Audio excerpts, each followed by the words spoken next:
So many people want to know, like, is breastfeeding like your baby daddy, your husband, your significant other sucking on your nipple? No, it's not. Is breastfeeding hard? Yes. For a time, it is. Did you almost quit? Yes. Yes, I did.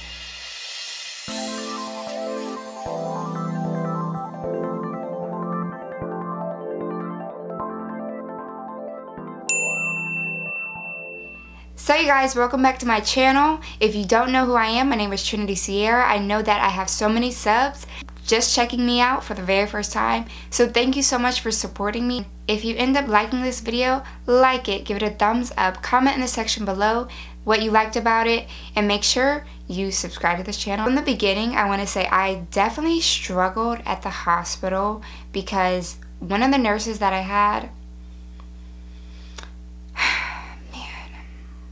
she was probably the best person to have, but she was the most strong-handed person I've ever known. It was so hard for my colostrum on my right side to get flowing. On the left side, everything was easy, but my right side was struggling. And by that I mean my colostrum, which is a liquid goat substance before your milk comes in, it was stuck. So the baby was feeding on my left side, but during breastfeeding, like, you have to feed on both sides. And because of that, if you don't, when your milk actually comes in, you're going to get engorged. And you're going to be uncomfortable, and it's going to be the most terrible pain you have ever imagined. I want to say I had a nurse named Helda, and Helda was like, you know what, we got to feed the baby, you got to hand express. So I would like hand express myself, and a little milk came out, and she was like, like, let me touch you, let me get it going. So Helda would like grab my titty and squeeze as hard as she can that I was flat chested. I went from double D's to my boobs were probably touching my rib cage because she was really digging hard and pushing, and your girl almost passed out. I said, babe, like, don't let her come back in because I'll fight her. That is how much it hurt. And if your colostrum is coming easy, honey, God bless you. But it did not come as easy for me. I struggled. And when my milk came in, I was engorged. I know a lot of people, when they get engorged, you gotta massage it out, get in the hot showers, try to get that to stimulate and get the milk out, hand express. Nothing worked. I went from looking like little old me to having a Kardashian body. Like, my breasts were so full, so large and gorged, like I was huge. And it hurt so much because my breasts, like, they were rock stone. And that is why, like, you should start pumping while you're in the hospital. You should start doing everything you need in the hospital, because if you wait like I did, when your milk comes in, you're going to get engorged because it's going to come in overnight and it's going to hurt. I remember that I was like, you know what, my baby needs to eat, and I was crying. I was like, she cannot latch correctly if I do not get this milk expressed so she can eat. And so I remember going through, you know, my own trial and tribulations and running to the store, getting a manual pump. And when I say that milk started squirting, I was crying from how much I was just so excited. I know a lot of people were like, well, why are you pumping if you're breastfeeding? Well, during breastfeeding, like, you're on a routine and you want to make sure that you're pumping and you're breastfeeding continuously so you get your milk supply up in the very few stages. I had almost a latch problem with my daughter.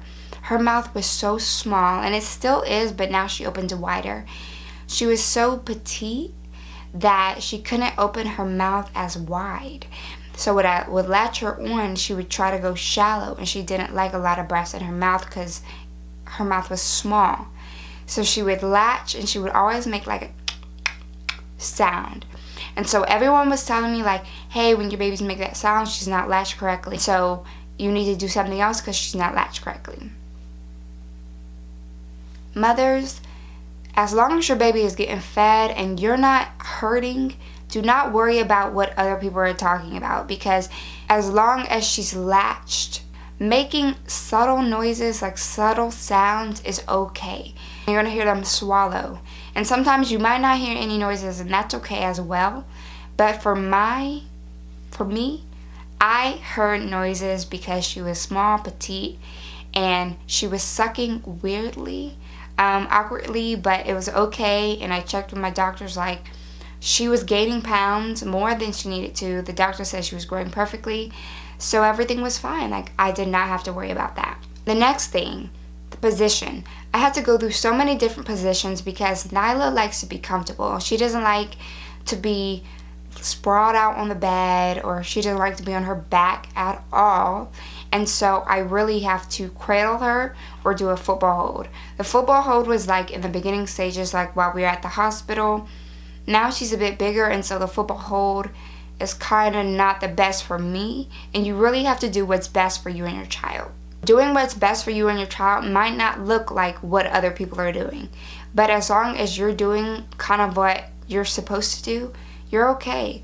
I did the cradle hold. I still do the cradle hold. I couldn't do all the different positions like the doctor said or recommended because Nyla did not like it. So do what your baby likes so she will eat or he will eat perfectly.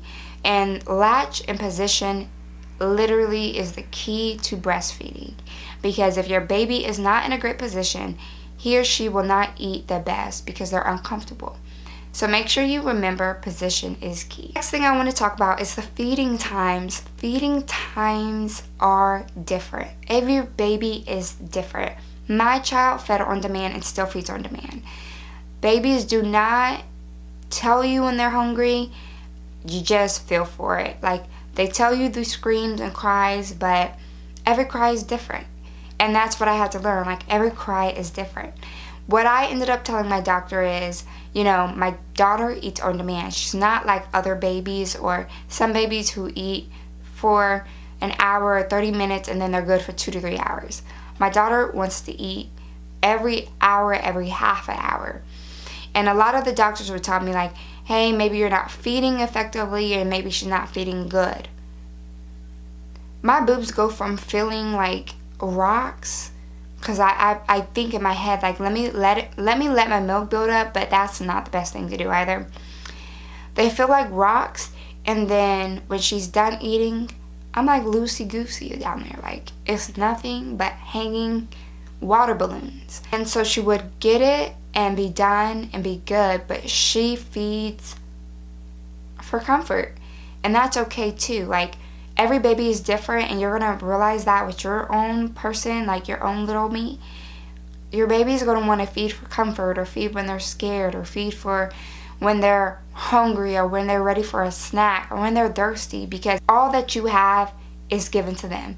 You are their lifeline. You're their everything they need until they start eating solids. So remember that when you're feeding, it's okay if your baby is feeding and they're good for 3 hours or 2 hours. And it's okay if your baby is on-demand fed, because my baby's on-demand fed and she's thriving. Sis is living her best life. Breastfeeding can be a struggle. If you want to give up, that's okay. I know a lot of people argue over what's best for your baby, but you as your baby's mother, like, you know what's best, and you know what's best for you and your baby, because if you're not in the proper care or proper mindset, you can't take care of your baby. So make sure that if you're breastfeeding, breastfeed consistently. If you're pumping, make sure you pump at the end of your breastfeeding sessions, so your milk will become established in the early weeks and you don't wait and try to get it back up, because you're going to have to try harder, or maybe you don't, but just try to make sure you get that routine down packed in the beginning. If you're formula feeding because of things that are preventing you from feeding your baby, or just it's the easiest thing for you, it's okay. As long as the baby is fed, growing, and living their best life, you're doing an amazing job. And a lot of people don't tell you this often, but you're doing the best you can. If you ended up enjoying this video, make sure you like it. Comment in the section below what your journey was, what your experience was, how was breastfeeding for you? And if you didn't breastfeed, how was formula feeding? How was growing as a mom? Make sure you subscribe to this channel in the link below so you do not miss my next videos. Hit the bell notification next to it so when my next video drops, you guys don't miss it. Thanks so much for watching this video. Bye guys!